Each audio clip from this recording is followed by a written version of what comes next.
उनकी सेवा किया करता था। एक दिन भगवान से कहने लगा, मैं आपकी इतनी भक्ति करता हूँ, पर आज तक मुझे आपकी अनुभूति नहीं हुई। मैं चाहता हूँ कि आप भले ही मुझे दर्शन ना दें, पर ऐसा कीजिए कि मुझे ये अनुभव हो कि आप हो। भगवान ने कहा, ठीक है, तुम रोज सुबह समुद्र के किनारे सैर पर जाते हो। जब तुम रेत पर चलोगे तो तुम्हें दो पैरों की जगह चार पैर दिखाई देंगे। दो तुम्हारे पैर और दो पैरों के निशान मेरे होंगे। इस तरह तुम्हें मेरी अनुभूति होगी। अगले दिन वह सैर पर गया। जब वह रेत पर चलने लगा तो उसे अपने पैरों के साथ साथ दो पैर और भी दिखाई दिए। वह बड़ा खुश हुआ। अब रोज ऐसा होने लगा। एक बार उसे व्यापार में घाटा हुआ। सब कुछ चला गया। वह सड़क पर आ गया। उसके अपनों ने उसका साथ छोड़ दिया। दुनिया का यही दस्तूर है, मुसीबत में सब साथ छोड़ देते हैं। अब वह सैर पर गया तो उसे चार पैरों की जगह दो पैर दिखाई दिए।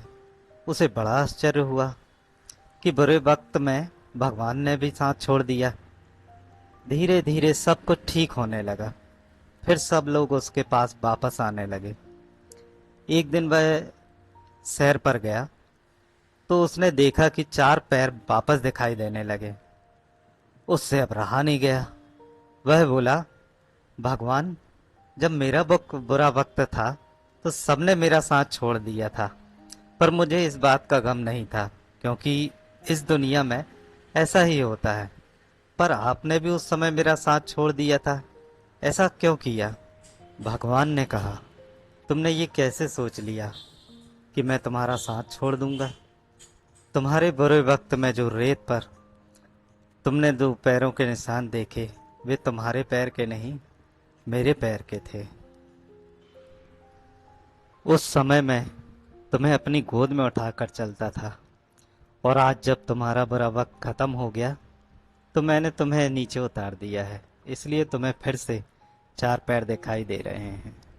जब भी अपने काम पर जाओ तो परमात्मा को याद करके जाओ। जब भी कोई मुसीबत आए, परमात्मा को याद करो। दुख तुम्हारे पूर्व जन्मों के कर्मों के कारण आया है। कर्म का फल कटते ही तुम्हारे दुख का अंत हो जाएगा। दुख की घड़ी में परमात्मा को कोसो नहीं। परमात्मा ने तुम्हें दुख नहीं दिया है। परमात्मा को याद करोगे तो हो सकता है वे तुम्हारे दुख से छुटकारा दिला दें। जय श्री राम।